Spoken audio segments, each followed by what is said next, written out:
Philippines రాసిన పత్రిక ఒకటో అధ్యాయం 7 నుంచి చదువుతున్నాను. 7వ వచనం నుంచి చదువుతున్నాను. నా బంధకములు ఏందును, నేను స్వార్థ పక్షంలో వాదించుట ఏందును, దాన్ని స్థిరపరచు ఏందును, మీరందరూ ఈ కృపలో నాతో కూడా పాలువారై ఉన్నారు కనుక నేను మిమ్మల్ని నా హృదయంలో ఉంచుకుని ఉన్నాను. ఇందుచేత మిమ్మల్ని అందరినీ గురించి ఇలాగ భావించడం నాకు ధర్మమే. క్రీస్తు యేసు యొక్క దయారస్వం బట్టి మీ అందరి మీద నేను ఎంత అపేక్ష కలిగి ఉన్నానో దేవుడే నాకు సాక్షి. మొదలుపెట్టు ప్రార్థన చేసుకున్నాం.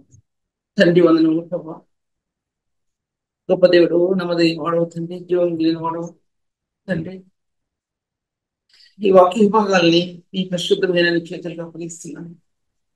నేను అడుగు వాటినన్నిటికంటే, ఊహించిన వాటన్నిటికంటే అత్యధికంగా చేయగలిగినటువంటి శక్తివంతుడైన దేవుడు ప్రభా, నీ పరిశుద్ధాత్మలో పలు విధాలుగా పలు స్థానాల్లో ఉన్నటువంటి ప్రభు ఆ వాక్య మార్గాన్ని గ్రహించడానికి మీ శక్తిని అనుగ్రహించండి ప్రభు. లోతైన నీ మార్గాలు తండ్రి, వర్తమాన కాలంలో భూత భవిష్యత్ కాలంలో ఉన్నటువంటి లోతైన మార్గాలు దీని గ్రంథంలో ఎలా దాచబడి ఉన్నాయో నా అంతరాత్మ చేయండి పరిశుద్ధాత్మ ద్వారా ప్రభావ. లేకపోతే ఈ వాక్యం చెప్పడం సహజపరచబడదు తండ్రి. ఏ వాక్యము కూడా మేము చెప్పడానికి మాకు కుదరదు ప్రభావ. తండ్రి ఆశ్రయించు, నన్ను ఈ బిడ్డలు మీరు ఆశ్రయించమని యేసునామములో స్తుతించి వేడుకుంటున్నాను తండ్రి. ఇప్పుడు ఈ పత్రిక ఫిలిప్పీయులకు రాసిన పత్రిక నేను ఎప్పుడు కూడా మాట్లాడలేదు, ఎవరి ముందు కూడా నేను మాట్లాడలేదు విషయం గురించి. ఏదైనా ఒకటి రెండు మాట్లాడి ఉంటాను, కానీ దీంట్లో గలతీ పత్రిక కానీ, ఎఫెసీ పత్రిక కానీ, ఫిలిప్పీ పత్రిక కానీ, కొలస్సీ పత్రిక కానీ, thessalonians పత్రికలు రెండు కానీ అవుట్లైన్ గా ఒక్కొక్క విషయం ఇంత మాట్లాడతాను. గలతీ పత్రిక చాలాసార్లు చదివాను, విని కూడా నేను ఎందుకు చదివానంటే చాలాసార్లు చదివాను. ఎన్నో వాక్యాలు దాంట్లో కంటకు వచ్చిన వాక్యాలు అన్ని దాంట్లో పత్రికలు కాకపోయినా ఎక్కడెక్కడ ఏదో ఉందో అనేది చిన్న పత్రికలు కాబట్టి ఎక్కువ ధ్యానం చేసినటువంటి పత్రికలు అవన్నీ కూడా. దాంట్లో గలతీ పత్రిక దాంట్లో రాయబడిన విషయం దేవుని యొక్క ధర్మశాస్త్రానికి, నీతికి, విశ్వాసానికి, నీతికి అనే మార్గాలు దాంట్లో తేటపరచబడ్డాయి. ఇది అవుట్లైన్ గా చెప్పే విషయం. దాంట్లో అబ్రహాం ఎలా నడిచాడో, విశ్వాసంలో నీతిలో ఎలా నడిచాడో, అది పాత నిబంధనలో ఉన్నటువంటి అబ్రహాము నూతన నిబంధనలో ఉన్న నీతిలో విశ్వాసంలో ఎలా అడుగు జాడల్లో నడిచాడు అనేది అది రోమి రాసిన పత్రికలో రాయబడి ఉంది, గలతీ రాసిన పత్రికలో రాయబడిన విషయం. అది చాలా ప్రాముఖ్యమైనదిగా ఈ గలతీ పత్రికలో రాసిపెట్టబడి ఉంది. దాంట్లో అందులో ఇంకా మనం నేర్చుకున్న విషయాలు ఏంటంటే ఆత్మీయ ఫలం దాచిపెట్టబడింది. ఎక్కువ ఆత్మీయ ఫలం ధ్యానిస్తాం, కానీ శరీరం యొక్క ఫలం ఏ వ్యక్తి కూడా ధ్యానించడం ఇక దాంట్లో ఉండే కదా, దాంట్లో మనం ధ్యానించడం. ఆత్మీయ ఫలం గురించి మాత్రం ఎన్నో చోట్ల, ఎన్నో స్థలాల్లో, ఎన్నో విధాలుగా ఆ ఫలం ఏంటి అనే విషయం గురించి కూడా మాట్లాడినట్టు నా భావన. తర్వాత ఎఫెసీ పత్రిక, రెండోది ఎఫెసీ పత్రిక. నేను అవుట్లైన్ చెప్తున్నాను, మీకు జ్ఞాపకం పెట్టుకోండి. మధ్యలో మిమ్మల్ని అడుగుతాను నేను. ఎఫెసీ పత్రిక, ఎఫెసీ సంఘం అనేది క్రీస్తు శరీరంగా ఎలా ఉన్నదనే విషయం ఎఫెసీ సంఘంలో సంఘ పత్రికకి రాయబడింది. ఆయన శరీరం, క్రీస్తు శరీరం ఎఫెసీ సంఘం అనేది అది దాంట్లో చూపించబడింది. ఇది అనాది కాల సందర్భంలో రాయబడి ఉంది. జగత్ పునాది వేయబడి అని ఉంది. ఆ ప్రేమతో జ్ఞాపకం చేసుకున్నాడు అని ఉంది. జగదుత్పత్తికి ముందుగానే అని రాయబడి. ఇలాగా ఆ పదాలకు ఒక పదం రాయబడిందంటే దేవుని అనాది కాల సంకల్పం అనేది ఈ యొక్క ఎఫెసీ పత్రికకి చూపించింది. ఏంటంటే యూదులు అన్యులు ఎలా సమాన వారసులు అనే విషయం, క్రీస్తు శరీరంలో ఎలా పాలిభాగస్తులు అనే సత్యం ఇందులో చూపించబడింది ఎఫెసీ పత్రికలో. దీంట్లో అని చెప్పలేను, కానీ కొన్ని చెప్తాను. ఈ ఎఫెసీ పత్రిక అది అపోస్తల కార్యాల్లో 17 అధ్యాయాల్లో రాయబడి ఉంది. ఎలా సంఘాన్ని స్థాపించాడు అనేది ఆ 17 అధ్యాయంలో. అక్కడ ఏథెన్స్ లో అక్కడ వాక్యం చెప్తున్నాడు. అక్కడంతా ఫిలాసఫర్స్ ఎక్కువ ఉన్నారు అక్కడ. ఏథెన్స్ ఫిలాసఫీ అంటే ఒక తత్వాన్ని గురించి, తత్వజ్ఞానం అనేది దాంట్లో ఎక్కువగా చూపించబడుతుంది. అది తత్వజ్ఞానం. అది ఈ ఏథెన్స్ అనేది గ్రీక్ దేశానికి క్యాపిటల్ సిటీ అంటే రాజధాని. రాజధాని అనుకుంటున్నాను. రాజధాని అంత ఏథెన్స్ అనే పట్టణం గ్రీక్ దేశానికి క్యాపిటల్ సిటీ అనమాట. అంత ప్రాముఖ్యమైనటువంటి సిటీ అది. దాంట్లో అప్పుడు ఆ దినాల్లో ఎలా ఉన్నారో ఫిలాసఫీ అనేది, ఎలాగ తత్వజ్ఞానం అనేది ఆ ఏథెన్స్ లో ఆ ప్రముఖుల్లో ఎలా దాచిపెట్టబడిందో అనే విషయం చూపించబడింది దాంట్లో. అది అపోస్తల కార్యాలు 17 అధ్యాయంలో చూపించబడింది. చాలా చక్కగా మాట్లాడతాడు. దాంట్లో ఎంత చక్కగా మాట్లాడతాడంటే, పౌలుని చంపేసి తినేద్దామన్నంత పరిస్థితుల్లో ఉన్నటువంటి ఆ పరిస్థితులు ఇప్పుడు పరిస్థితులు కాదు, దారుణమైనటువంటి పరిస్థితులు, చంపేయడానికి ఇక రుణ మార్గం లేదు. అటువంటి పరిస్థితుల్లో అక్కడ సంఘాన్ని స్థాపించాడు, సంఘాన్ని స్థాపించాడు. అక్కడ మన పాఠ్యభాగాల్లో చదువుదాం కదా, సోక్రటీస్ కానీ అరిస్టోటిల్ అయినా ఆ ఇరువురు కూడా ఫిలాసఫర్స్. అంటే ఆ దినాల్లో దాని ముందో ఎనకో నాకు తెలియదు, కానీ మనం చదువుతాం కదా, సోక్రటీస్ అనే వ్యక్తి ఎంతో ఫిలాసఫర్ అని చదువుతాం మనం ఆ పాఠ్యభాగాల్లో. అటువంటివి అంత జ్ఞానవంతులైన వారు ఉన్నారు. కానీ ఆ జ్ఞానంలో క్రీస్తు ప్రభు యొక్క సిలువ యొక్క ప్రకాశ రేఖలు వాళ్ళలో లేవు. ఎంత ఫిలాసఫీ చదివినా సరే వాళ్ళల్లో ఎంత జ్ఞానం ఉన్నా సరే క్రీస్తు యొక్క ప్రకాశత, అది రక్షణలో ప్రకాశించే ప్రకాశత. రక్షణ అనేది క్రీస్తు యొక్క సిలువలో ఏకమై రక్తదారుల నుంచి ఆత్మకిచ్చిన రక్షణ ప్రకాశత మహిమయుక్తమైనటువంటి అని దావీదు చెప్తూ, నా రక్షణ మహిమకు దేవుడే ఆధారం అని చెప్పి 60 అధ్యాయాల్లో 65 అధ్యాయాల్లో రాయబడి ఉంది. నా రక్షణ మహిమకు దేవుడే ఆధారం. ఆ కాంతి, రక్షణ కాంతి ఆత్మలో లేనటువంటి వాడు. అసలు వాళ్ళు ఏ మతానికి చెందిన వాళ్ళు అది నాకు తెలియదు, కానీ నేను తత్వజ్ఞాని అనే విషయం మాత్రమే మాట్లాడుతున్నాను. ఇప్పుడు ఈ దినాల్లో కూడా క్రైస్తవత్వం అనేది ఎన్నో విధాలుగా లోకంలో విస్తరిస్తుంది, కానీ ఒక రక్షణ కాంతిలో ప్రకాశించే క్రీస్తు మహిమను చూడగలిగినటువంటి వ్యక్తి అంతకంటే ధన్యత అరొకటి లేదు. అలా ప్రకాశించిన మా వ్యక్తి బాప్తిస్మ అనుభవానికి, తన హృదయం ఏకమవటానికి ఎంతో ఆతృత పడతాడు. బాప్తిస్మ అనుభవం అది క్రీస్తు మరణంలో ప్రకాశించిన రక్షణానుభవం. అదే రక్షణ అనుభవంలో ప్రకాశించిన ఒక వ్యక్తి క్రీస్తు మరణంతో ఏకమయ్యాడు అనే సత్యానికి గుర్తుగా బాప్తిజం అనుభవం అనేది రోమీయులకు రాసిన పత్రిక 6వ అధ్యాయంలో రాయబడింది. అది దేవుని నియమాన్ని నెరవేర్చడం అనేది చూపించబడింది దాంట్లో. లేకపోతే ఒక బాప్తిజం తీసుకున్నంత మాత్రాన రక్షణ కార్యం వారి ఎందుకు సంపూర్తి చెందదు, ఏ మాత్రం కూడా సంపూర్తి చెందదు. ఒక బాప్తిజం తీసుకున్నంత మాత్రాన రక్షణ కార్యం అనేది వారిలో సంపూర్తి చెందదు అనే విషయంలో మీతో మాట్లాడుతుంటున్నాను. తర్వాత అటువంటిది ఎఫ్సి పత్రికలో నేను మీకు అవుట్లైన్స్ ఫిలిప్పీ పత్రిక గురించి మనం మాట్లాడుకున్నాం కదా, దానికి తర్వాత కొలస్సీ పత్రిక గురించి మాట్లాడుతూ సంఘానికి ఆదికాల సంభవుడు అని రాయబడి ఉంది, సంఘానికి ఆయన శిరస్సు అని రాయబడి ఉంది. ఇలాగా ఆయన దైవత్వం యొక్క శక్తి ఎటువంటిదో కొలస్సీ పత్రికలో రాయబడి ఉంది. ఈ పత్రికల్లో, దశలోనిక పత్రికలో ప్రభు యొక్క రాకడ గురించి 5 నిమిషాలు దాంట్లో రాయబడ్డాయి. ఇవన్నీ కూడా క్రీస్తు యొక్క సంపూర్ణతలో ఈ పత్రికలన్నీ కూడా దాచిపెట్టబడి, క్రీస్తు యొక్క సంపూర్ణత అంటే పరిపూర్ణత అన్నా సంపూర్ణత ఒకటి. ఈ పత్రికల్లో క్రీస్తు ఏమై ఉన్నాడనే సత్యం ఈ 5 పత్రికల్లో దాచిపెట్టబడింది అనే సత్యం మీ మధ్య చెప్తున్నాను. నేను మీకు నేను చెప్పే విధానంలో నేను ఒక టీచర్గా మీతో మాట్లాడటం లేదు, ఒక బైబిల్ టీచర్గా మీతో మాట్లాడతాను. టీచర్గా మాట్లాడే విషయాలు మాత్రం కాదు.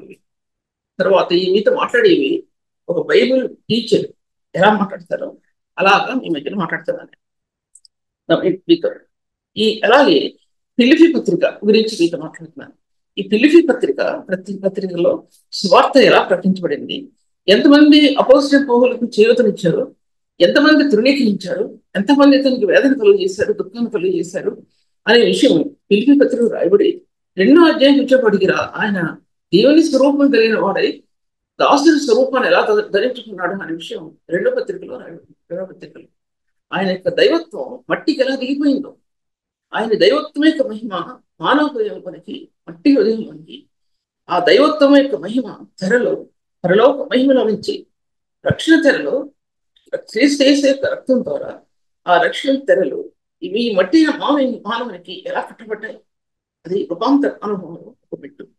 రూపాంతర అనుభవం అంటే నేను మత్తయి సువార్త 17వ అధ్యాయం, మార్కు సువార్త 9వ అధ్యాయం, లేకపోతే ఈ అధ్యాయాలు ఆ విషయాలు మాట్లాడుతున్నాను. రూపాంతర అనుభవం అంటే క్రీస్తు దైవత్వం యొక్క మార్గాలు మట్టిన మానవ హృదయంలో రక్షణ కాంతిలో ఎలా రూపాంతరపరచబడి అంటే ఒక్కొక్క రేణువు ఆత్మలో ఎలాగ మార్గాలు తెరుచుకుంటూ ఒక సేవకుడు లేక ఒక వ్యక్తి జీవితంలో నిలబడగలిగితేనే సేవలో ఈ పరిపూర్ణత అందించగలరు, అందించలేరు, ఇటు మాత్రం అందించలేరు అనే విషయం మాట్లాడుతున్నాను. ఈ వాక్యం చెప్పేటప్పుడు నేను అనుకుంటాను, ఎంత కష్టమైంది ఈ వాక్యం చెప్పడం, ఇంత కష్టపడుతున్నాను అనుకుంటాను. ఎందుకంటే ఆ దినాల 2 దినాలు ఏ పనులు చెబుద్దవదు, ఎక్కడికి వెళ్ళబుద్దవదు.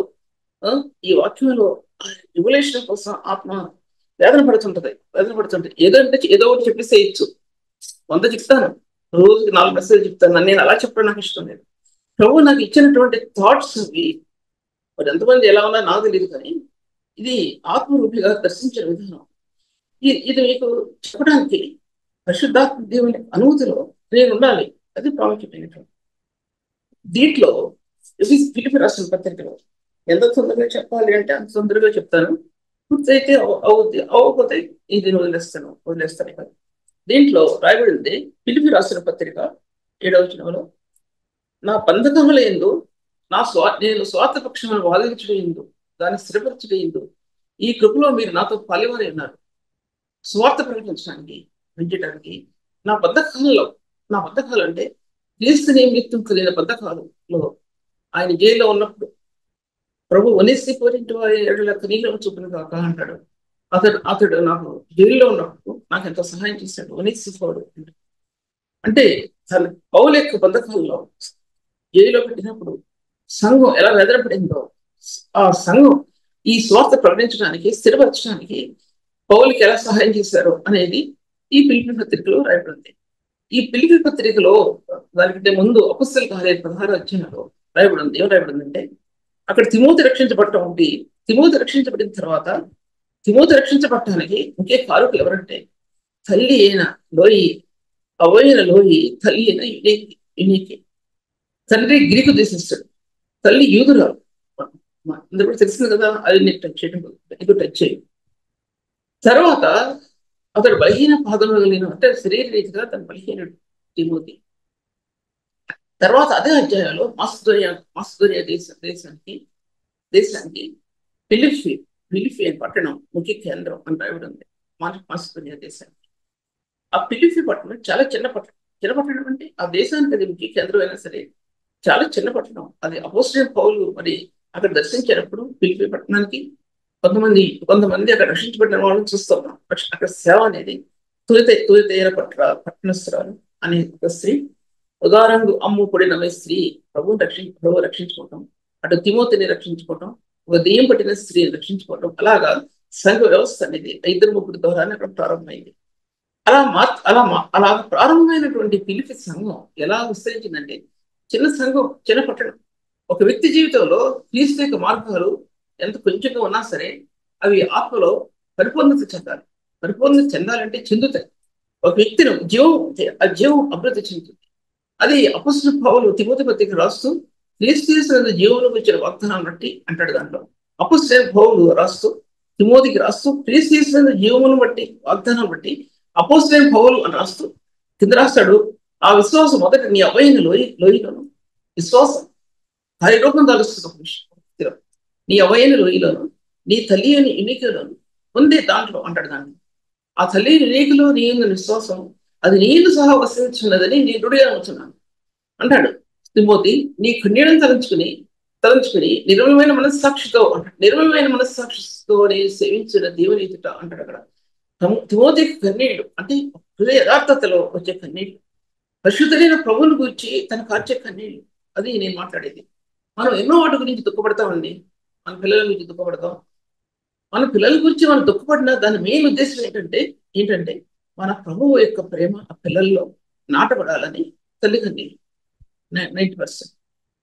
ఏదో పెద్ద పెద్ద వెళ్ళిపోయి వాళ్ళు ఈ దేశాన్ని విడిచిపెట్టి వేరే దేశం వెళ్ళిపోయి పెద్ద పెద్ద రాజులు ధనవంతులు అయిపోవడానికి కాదు. ఇది క్రైస్తవ తల్లి కోరుకునేది మంచిదే. తమ పిల్లలు గొప్ప వాళ్ళు అవ్వాలని మంచిదే. కానీ మొట్టమొదటిగా తల్లి ఊరుకూడదండి, దేవుని భక్తులు కలిగినటువంటి బిడ్డలుగా ఏ ప్రేమనైతే నేను ఎరిగాను, ఏ పరిశుద్ధుని ప్రేమనైతే నేను ఎరిగాను, ఆ పరిశుద్ధుని ప్రేమ చేత నా హృదయం ఎలా నిర్మలపరచబడిందో, ఎలా పరిశుద్ధపరచబడిందో ప్రభా, ఎలా నీతివంతులుగా తీర్చావో, ఆ నీతినిచ్చావు హృదయంలో, ఆ ప్రకాశించే నీతి, జీవదాయకమైన నీతిని నా హృదయంలో ఇచ్చావు ప్రభా. ఆ నీతి ఈ బిడ్డల్లో, మా బిడ్డల్లో ఉండాలి ప్రభా. లేకపోతే ఈ లోకాన్ని దాసులైపోతారని, ఈ లోకంలో పడిపోతారు వాళ్ళు. ఈ పాపం అనే లోకంలో వారు ఎండిపోయారంటే బయటికి రావడం సాధ్యపరచబడదు ప్రభా. ఈ కన్నీరు ఈ లోకానికి, నీ బిడ్డలకి మధ్యలో నిలబడుతుందండి. విశ్వాసాలైన తల్లి జీవితం దృఢంగా ఉండబడుతుంది. జీవమా మరణమా అనుకుంటూ జీవితాన్ని ప్రభు పాదాల చెంత పోల్చబడతారంట. అలా కూర్చోబడకపోతే నేటి బిడ్డలు నీతిమంతులుగా తీర్చబడి దేవుని సన్నిధిలో నిలబడటానికి సాధ్యపరచబడదు అని ప్రభు నాకు నేర్పిన విషయం వీరితో మాట్లాడుతుంటాను. నిర్మలమైన మనస్సాక్షితో, ఎంతో నిర్మలత్వంతో నా హృదయం దేవుని సన్నిధిలో నిలబడుతుంది. అందులో కళంకం లేదు, అందులో మచ్చ లేదు అన్నాడు అపోస్తలుడైన పౌలు. దీంట్లో 1 ప్రేమ ప్రేమ ఎంత పరిశుద్ధమైందో, పవిత్రమైందో, నీతియుక్తమైందో, తాళుకుంటుంది, ఓర్చుకుంటుంది, ఎన్నో ఉంటాయి దాంట్లో. ఎంత పవిత్రమైందో ప్రేమ. ఆ ప్రేమ నీ హృదయంలో స్థాపించబడుతుంది క్రీస్తు రక్తం ద్వారా. ఆ విధంగా కాకుండా మరొక మార్గం క్రైస్తవ జీవితం లేదండి. మరొక మార్గంగా వెళ్ళడానికి మార్గం లేదు. క్రీస్తు రక్షణ స్థానం హృదయంలో లేకుండా క్రైస్తవత్వం అనేది మరొక మార్గం గుండా వెళ్ళడానికి సాధ్యపరచబడదు. మీరు అనుకుంటారేమో ఎట్టి పరిస్థితుల్లో సాధ్యపరచబడదు. ఒకవేళ వెళ్ళాలనుకున్నా అక్కడే పడిపోతారు కొన్ని సంవత్సరాలకి, కొన్ని నెలలకి. ఎందుకంటే శాశ్వతమైన ప్రేమ అనే దాంట్లో మీ హృదయం, నా హృదయం ఎలా బంధించబడిందో మీ హృదయాలు ఎలా బంధించబడ్డాయో, ఎంతమంది ఇంకా బంధించబడలేని స్థితిలో క్రీస్తు ప్రేమకు దాసులకు ఎలా కాకుండా ఉన్నారో ఆ ప్రభు యొక్క అనురాగాన్ని ప్రేమలో అంటాడు ఈమె గ్రంథంలో, నీ అనురాగాన్ని, నీ బాల్యకాలం తరములో నువ్వు చూపిన అనురాగాన్ని, నీ ప్రేమను నేను ఎలా మర్చిపోతాను? అరణ్యంలో తిరిగావు, ఓడల్లో తిరిగావు, చెట్లలో తిరిగావు, ఎడారుల్లో తిరిగావు, శ్రమలు అనుభవించావు. సంగమా, విశ్వాసీ నీ ప్రేమని ఎలా మర్చిపోతాను? నేను ఎలా ప్రేమించాను? అటువంటి ప్రేమల గురించి మళ్ళీ మాట్లాడుకుందాం. దాని వాక్యాలకు వస్తున్నాను నేను. దాంట్లో అటువంటి బంధకాలు తమ చుట్టుకునే పౌలకి ఫిలిప్పీ సంఘం కట్టబట్టడానికి ఎన్నో బంధకాలు చుట్టుకున్నాయి. దాంట్లో అంటాడు 17వ వచనంలో బంధకములు అన్నాను. ఆ బంధకాలలో ఫిలిప్పీ సంఘమా, నా బంధకాలలో మీరు నాకు సహాయం చేశారు అని అంటాడు. అపోస్తలుడైన పౌలు దేంట్లో రాయబడిందంటే, అదేంటి మాట, నేను బంధకములో ఉంచబట్టకు కారణమైన క్రీస్తు మర్మమును గురించి నేను బోధించవలసిన విధంగా నేను బోధించినట్లు అంటాడు. బంధకములలో ఉంచబట్ట కారణమైన క్రీస్తు యొక్క మర్మం అంటే రహస్యం, అది విడదీయబడాలి. మనకు కొన్నిసార్లు శ్రమలు వస్తాయి. ఆ శ్రమల్లో, ఇరుకుల్లో క్రీస్తు యొక్క రహస్యం, మర్మం అంటే సీక్రెట్స్ అవి అక్కడ రిలీజ్ చేయబడతాయి. అప్పుడు లేదా రిలీజ్ చేయడం సాధ్యపరచు. మనకు తెలియని రీతిగా అంతర్య ఆత్మ ఓపెన్ చేయబడటం మనం గమనించుకోగలుగుతాం. అంతర్యాత్మ ఓపెన్ చేయబడటం గమనించగలుగుతాం. ఆ రివల్యూషన్ అనేది క్రీస్తు రక్తం అందరి విశ్వాసం ద్వారా ఒక హృదయం తెరవబడటం అనేది గమనించుకుంటారు. మీరు గమనించుకోగలిగారనే విషయాన్ని ఎంతమంది మీరు గమనించుకున్నారో ధన్యులు అనే విషయం కూడా మీరు మాట్లాడుతుంటారా? ఈ బంధకములు ఎందు క్రీస్తు నిమిత్తమే కలిగినవని అంటాడు చోట. మరి ఎఫ్సీ పత్రిక 6వ దేంట్లోనూ తెలియదు కానీ పత్రికలో ఉంది. ఈ బంధకములు క్రీస్తు నిమిత్తమే అని రేతో మన సైన్యం వారికి తెలియపరచబడింది. అది వంశానికి సంబంధించినటువంటి వాళ్ళకు కూడా తెలియపరచబడింది ఏంటంటే, ఇది క్రీస్తు నిమిత్తమే కలిగినవని రేతోర్యమైన వారికి అది తెలియపరచబడింది. ఎందుకు కలిగిన ఈ బంధకం? ప్రభు నిమిత్తము సేవ చేసే వ్యక్తి జీవితంలో ఎన్నో చుట్టుకుపోతాయి. ఎలా చుట్టుకుపోతాయో జీవితంలో మంచి ప్రేమించే వాళ్ళే, ఎంతో దగ్గర ఉన్న వాళ్ళే తిరస్కరించడం ప్రారంభిస్తారు. సేవని అవమానపరచడం ప్రారంభిస్తారు. మనం చెప్పింది తులసేయడం ప్రారంభిస్తారు. అంటున్నాడు అపోస్తలుడైన పౌలు, దీంటి స్వార్థపక్ష వాదించడం, దాన్ని స్థిరపరచడం మీరందరూ ఈ కృపలో నాతో ఈ కృప ఏ కృప ఎంత పాలివారే ఉన్నారు? స్వార్థ సేవ అనే కృపలోని నాకు మీరు మీ చేయించారు, మీ చేయూతనిచ్చారు, నాతో సహకరించారు. ఒకవేళ మీరు సహకరించలేదంటే క్రీస్తుకు విరోధంగా మీరు జీవిస్తున్నారు. బాహ్యానికి పరిశుద్ధులుగా జీవించవచ్చు, కానీ అంతరంగంలో క్రీస్తుకు విరోధంగా మీరు నిలబడుతున్నారు. చేయూత ఇవ్వలేదు నాకు అనమాట. అంటే స్వార్థపక్షం వాదించడం, దాన్ని స్థిరపరచడం, ఈ కృప చాలా అద్భుతమైన దేవుని కృప. ఆ కృప, ఈ కృపల గురించి ఎంత ధ్యానించినా అది నూతనత్వంలో ఆ యొక్క జీవం పొందుకుంటుంది. ఈ కృప గురించి ఎన్నిసార్లు ధ్యానించినా, ఎన్ని మెసేజ్ చెప్పినా సరే అది తీరట్లేదు. ప్రేమని గురించి ఎన్నిసార్లు చెప్పినా అది తీరటం లేదు. అంటే అటువంటి ప్రేమ, కృప అనేది రెండో కలిసిపోయి ఉంది. పరిశుద్ధని ప్రేమని చెప్తే కృపల గురించి చెప్పాలి, కృపల గురించి చెప్తే ప్రేమల గురించి చెప్పాలి. ఈ రెండు గుణాలు యొక్క వేర్లు ఒకదాని ఒకటి కలిసిపోయి ఉన్నాయి. అది విడదీయడానికి సాధ్యపరచబడదు. ఇంత పెద్ద కృపలో మీరు నాకు పాలుభాగస్తారు, నాకు సహాయం చేస్తారు. ప్రభు మిమ్మల్ని దీవిస్తాడు, ప్రభు మీ సేవను ఆశీర్వదిస్తాడు, మీ కుటుంబాన్ని ఆశీర్వదిస్తారు. నా పట్ల మీరు చూపిన దయ, నా పట్ల స్వార్థ పట్ల మీరు నాకు చూపిన దయ అనేది ఇప్పుడు అర్థమవుతుంది. దాంట్లో ఈ అత్యధికమైన కృప తిమోతికి రాస్తుంటాడు. అంటాడు దాంట్లో తిమోతి 2 తిమోతి రాసిన పత్రిక 2వ అధ్యాయం, క్రీస్తు యేసునందు ఉన్న కృప చేత నువ్వు బలవంతుడు కావు అంటాడు. క్రీస్తు యేసునందు ఉన్న కృప చేత నువ్వు బలవంతుడు కావు. కృప అనేది నన్ను బలపరిచిన కృప అంటాడు కొరింథీ రాసిన పత్రిక. ఎంత బలపరిచిందంటే కృప నన్ను. ఏంటా కృప? బలపరిచిన కృప. మానవ రూపంలో పరిశుద్ధుడు మానవ రూపాన్ని ధరించి కృప అని ఆ పదాన్ని పదమనుకున్నా సరే దాంట్లో ఉన్నటువంటి అతీతమైనటువంటి శక్తి మనల్ని బలపరచడం ప్రారంభించండి. ఒక్కోసారి చాలా నిస్సత్తుగా ఉంటది, ఏ పని చేయలేని స్థితిలో.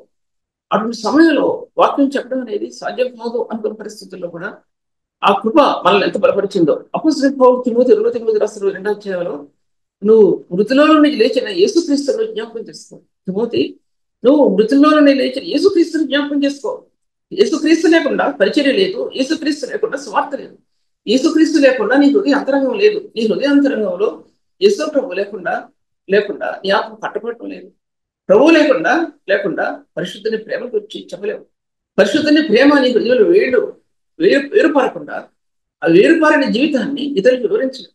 ఎంత ఇతరులు ఏ పుస్తకాలు రాసి చదివినా ఎన్ని చదివినా సరే ఒరిజినాలిటీ హృదయంలో లేకపోతే మరొక క్షణంలోనే, మరొక రోజులోనే, మరొక గంటలోనే వారు భ్రష్టులైపోవడం ఎంతో మందిని చూశాను. క్రీస్తు ప్రేమని చెప్పి ఒక వ్యక్తి జీవిత విధానంలో పరిశుద్ధాత్ముడు సాక్ష్యం ఇవ్వాలంటే హృదయాంతరంగంలో ఈ పరిచర్యలో అపోస్తలుడైన పౌలు 1 రాసిన పత్రిక రాస్తూ మీరు ఉపదేశాలలో జ్ఞానం ఎందు మీరు అభివృద్ధి చెందారు. ఎందుకంటే ఆ కృప ఎందు మీరు అభివృద్ధి చెందారు కాబట్టి ఆ సాక్ష్యం తీసేసే సాక్ష్యం మీ హృదయంలో పలుకుతుంది. క్రీస్తుని గురించిన సాక్ష్యం మన హృదయంలో పలిగితే సేవ ఫలిస్తుంది. అది లేకపోతే ఉట్టుట్టి మాటలు, గాలికి ఎగిరిపోయే మాటలు మాత్రం సంఘాన్ని బలపరచడం సాధ్యపరచబడదు అని గ్రహించుకుంది. గాలికి ఎగిరిపోయే పొట్టు సంఘాన్ని బలపరచడం. నీ ఆత్మ హృదయంలో నుంచి పరిశుద్ధాత్ముడు నువ్వు చేత సిద్ధపరిచిన వాక్య ఉపదేశాలు నేటి సంఘమును బలపరచడానికి అది మూలమవుతుందనే విషయం నాకు ప్రభు ఎన్నోసార్లు ప్రభు నాతో మాట్లాడిన వాక్యాలు అవి విషయం గురించి. తర్వాత నేను వాక్య పదాల్లో అంటే ఈ కృపణ గురించి ఆది కాలం నుంచి ప్రవక్తలు ప్రవచించారు. కృపణ గురించి దావీదు కృపణ గురించి రాస్తాడు. ఆకాశం కంటే ఎత్తైంది అంటాడు, మేఘమండలం కంటే ఎత్తున. అలా మనకి వాక్య విభాగాలు చాలా ఉన్నాయి.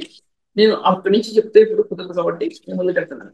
ఆ కృప అనేది 1 పేతురు రాసిన పత్రిక 1 అధ్యాయం 10-12 కృప అనేది దాంట్లో రాస్తాడు.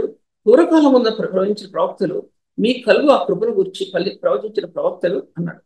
మీ కలుగు కృపను గురించి ప్రవచించిన ప్రవక్తలు అన్నాడు. ఆది కాండం నుంచి ఆ కృపను గురించి ప్రవచించిన ప్రవక్తలు, క్రీస్తు ప్రేమను గురించి ప్రవచించిన ప్రవక్తలు, క్రీస్తు పుట్టుక మరణ పునరుత్థానాల గురించి ప్రవచించిన ప్రవక్తలు.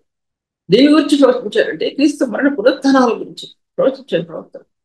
ఆ కృపను గురించి ప్రవచించారు. ఆ కృప ఈ పక్కన భూమి మీదకి విమర్శే కృపాసత్య సంపూర్ణుడైన ప్రభు ఆయన చూడగలటానికి వేదన పడ్డాడండి. కృపాసత్య సంపూర్ణుడైన క్రీస్తుని చూడగలటానికి ధర్మశాస్త్రంలో దాచబడి ఉన్నటువంటి ధర్మశాస్త్రము ఎటువంటిది అనే విషయం ఎలాగో చెప్పాను, కానీ ఆ వర్డ్ మర్చిపోయాను. ఇప్పుడు నేను ధర్మశాస్త్రం అనేది జ్ఞాన సత్య స్వరూపమైన ధర్మశాస్త్రం. జ్ఞానంతో ప్రకాశించే ధర్మశాస్త్రం, సత్యంతో నీతి జ్ఞాన సత్యంతో ప్రకాశించే ధర్మశాస్త్రం. అటువంటి ధర్మశాస్త్రంలో నిలబడి ఉన్నటువంటి మోషే కృపాసత్య సంపూర్ణుడైన క్రీస్తు ప్రభుని చూడటానికి వండ సందులు వెతకవలసి వచ్చింది. ఒక పరిశుద్ధుడైన ఒక వ్యక్తి పరిచర్యలో వండ సందుల్లో దాచబడిన క్రీస్తుని వెతకగలిగితేనే అతని జీవితం ఉన్నతమైన స్థాయిలో ఉంటుందనే విషయం నేను మీతో మాట్లాడుతుంటున్నాను. అటువంటి ఉన్నతమైన స్థానాలు ఒక సేవకుడు అనబడిన వ్యక్తి, ఒక సేవకురాలు అనబడిన వ్యక్తి నా వారిలో ఇవి నివాసంగా ఉంటాయి. స్థిరమైన కలిమిగా వారి హృదయాలు ఉంటాయి. అప్పుడు వారు ఎంతో ధైర్యంగా స్వార్థ సేవను బోధించడానికి సామర్థ్యవంతులు అవుతారు అనే విషయం నేను మాట్లాడుతున్నాను. పూర్వకాలం ముందు ప్రవచించిన ప్రవక్తలు, ఆ కృపను గురించి ప్రవచించిన ప్రవక్తలు ఎలాగా నోహ కృప పొందాడో, ఎలాగ పూర్వకాలం ముందు ప్రవక్తలు ఎలాగ నీతిని స్వాధీనపరుచుకున్నారో అనేది మనకి హెబ్రీ రాసిన పత్రిక 11వ అధ్యాయంలో పూర్వకాలం ఉన్న ప్రవక్తల గురించి బైబిల్ గ్రంథంలో రిపీట్ చేయబడింది. 11వ అధ్యాయంలో అది హెబ్రీ రాసిన పత్రికలో వారు ఎలా నీతిని స్థాపించారో అనేది. తర్వాత నోహు ఎటువంటి కృపలు దేవుని నుండి పొందాడో అనేది నేను చెప్పాను కాబట్టి 1:9 చెప్తున్నాను. ఎటువంటి నీతిని పొందాడో, ఆ ధనస్సు ఎటువంటి నీతిని చూపించిందో, కృపను చూపించిందో ఆ ధనస్సు అది ఆదికాండం ప్రకటన గ్రంథంలో రాయబడిన 6వ అధ్యాయం 5వ అధ్యాయంలో ఆ యొక్క ధనస్సు సింహాసనం చుట్టూ ఆవరించిన ధనస్సు ఎమరాల్డ్తో చెప్పుకున్నట్టు ఆ ధనస్సు ఇంకొరు పద్మరాగంలో పోలినటువంటి ఆ ధనస్సు ఆ ధనస్సు సమరూపంగా ప్రభు దానికి ముందుగా దానికి దేవుడు నోహ చూపించాడు. అక్కడ నోహ చూపించాడు ధనస్సు, ఆ రెయిన్బో చుట్టుకుని ఉంది, నోహ ఓడను చుట్టుకుని ఉంది. ఆ కాంతి నోహ ఓడలో ప్రకాశించింది.